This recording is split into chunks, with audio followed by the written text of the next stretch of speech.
sempre gostei de animais, mas nunca achei que eu ia conseguir ver um animalzinho assim sendo atropelado ou passar por alguma dificuldade e eu conseguir ir lá e poder ajudar. Né? É muito importante, ajuda muito e é muito gratificante salvar. Nossa, a gente fica muito feliz.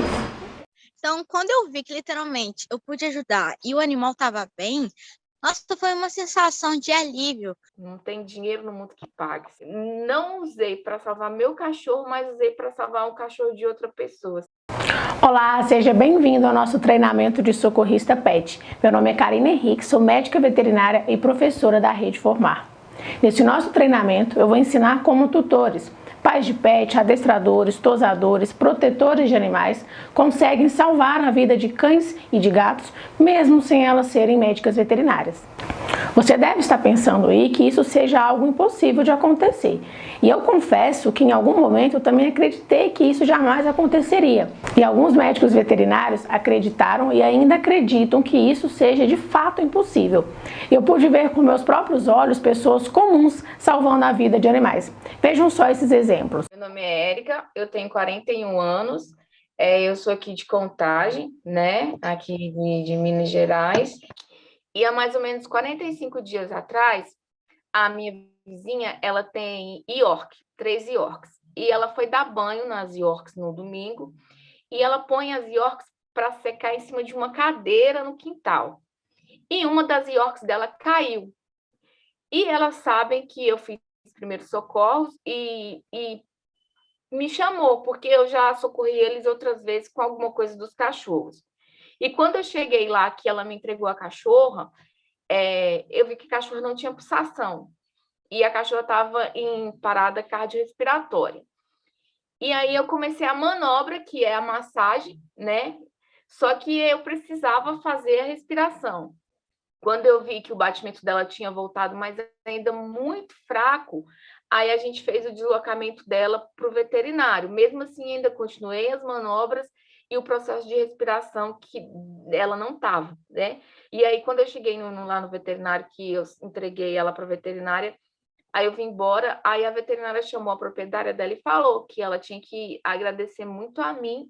Aí ela falou assim, pois é, se não fosse essa manobra que ela aprendeu, a sua cachorra tinha vindo a óbito. Meu nome é Yolanda Teles, eu sou de BH e moro na cidade de Crucilândia, 100 quilômetros de Belo Horizonte, é o interior de Minas, e tenho 45 anos. A minha filha foi sair aqui com os amiguinhos dela, os amiguinhos veio me chamar que tinham atropelado um cachorrinho. Aí eu desci, já tinha o kit, né? Eu desci com o kit, fui lá e vi, fui pôr a mão no cachorrinho, o cachorrinho me mordeu, aí eu vi que estava com a patinha quebrada, imobilizei com a técnica que ela ensinou.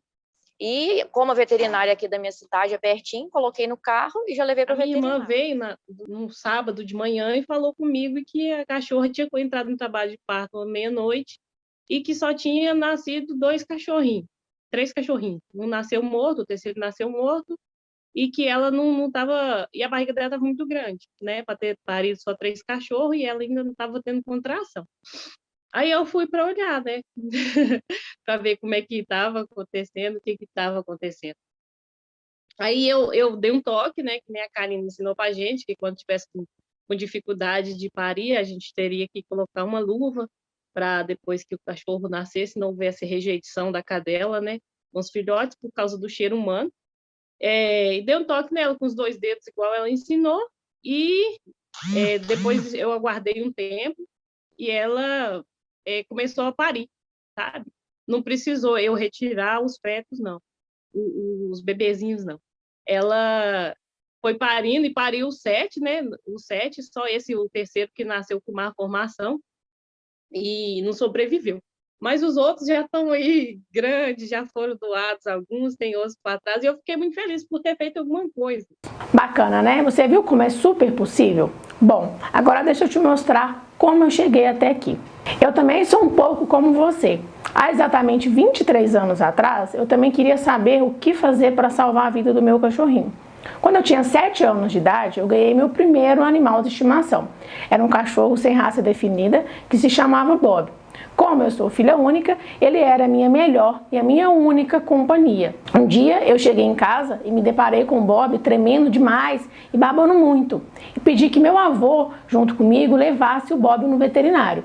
Quando eu saí do consultório, eu criei uma vontade muito grande de ser médica de animais. Porque na minha cabeça de criança, o médico veterinário, o médico dos animais, ele não sofria perdendo o seu animal. E além disso, ele conseguia salvar outros pets. Infelizmente, no dia seguinte dessa consulta, eu perdi o Bob. E isso aumentou ainda mais a minha vontade de ser médica veterinária. Com 18 anos de idade, eu iniciei minha graduação em Medicina Veterinária na Universidade Federal de Minas Gerais.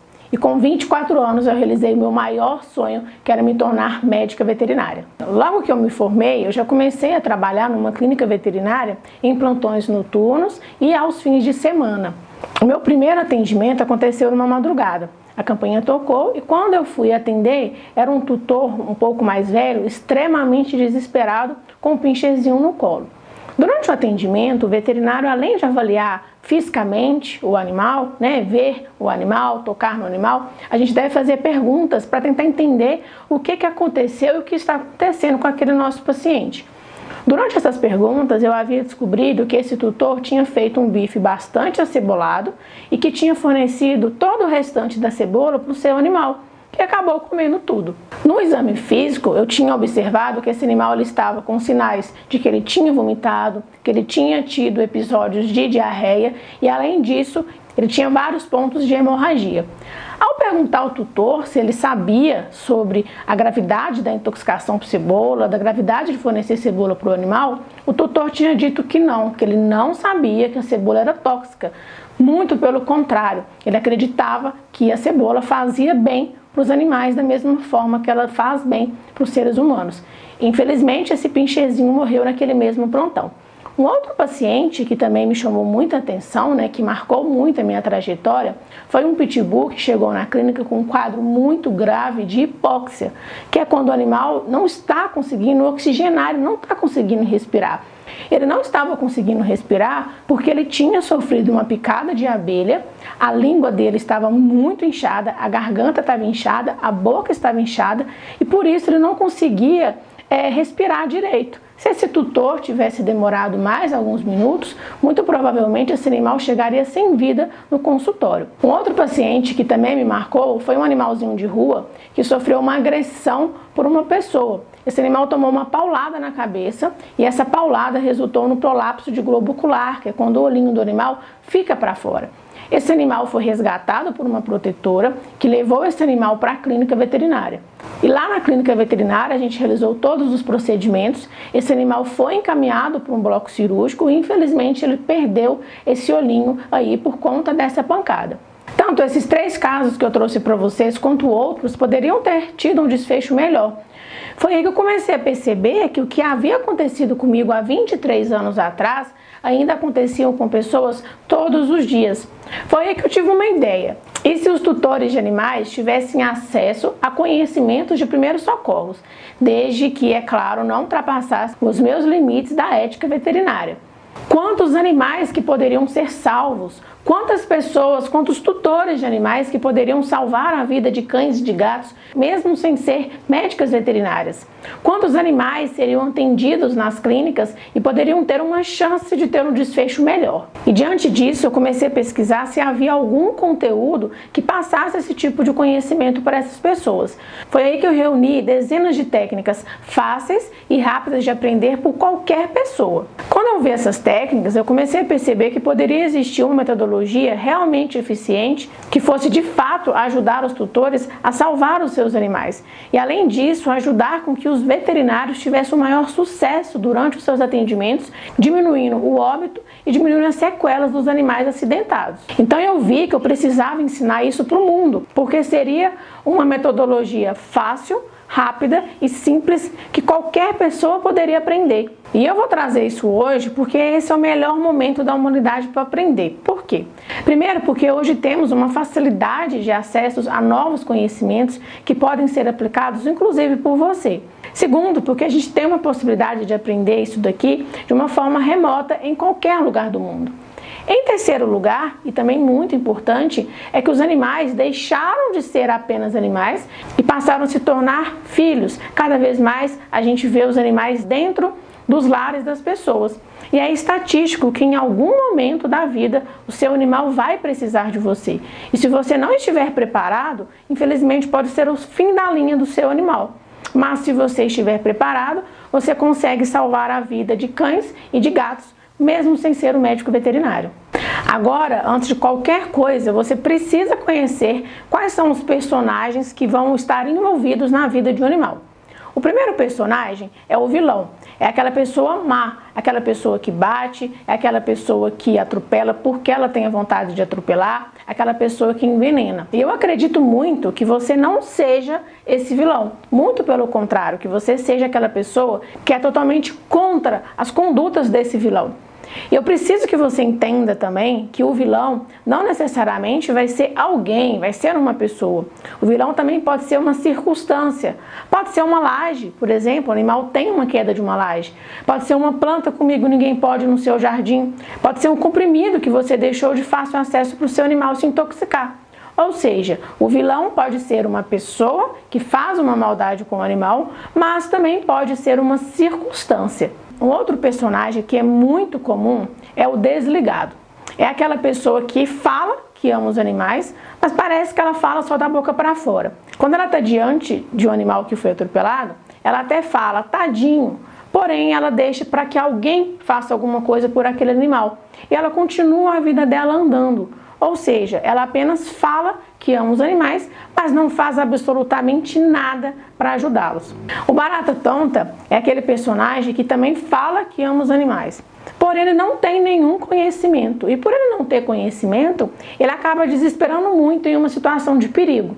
Por exemplo, ele vê o animal atropelado, se sensibiliza, porém por não saber nem por onde começar, ele fica apenas parado, desesperado, chorando e gritando. Ou seja, ele também não consegue fazer nada para ajudar aquele animal. O improviso é um dos personagens que mais tem ação, porém ele tem uma ação muito improvisada, uma ação que não tem um conhecimento. Por exemplo, ele está diante de um animal que foi atropelado, que está com uma fratura exposta e tenta ajudar. Ele vai até o animal para ajudar, porém ele tenta colocar esse osso no lugar de novo, piorando ainda mais a situação. Ou seja, o improviso é aquele personagem que até tem uma boa intenção, só que infelizmente por falta de conhecimento ele acaba prejudicando o animal e ajudando o vilão.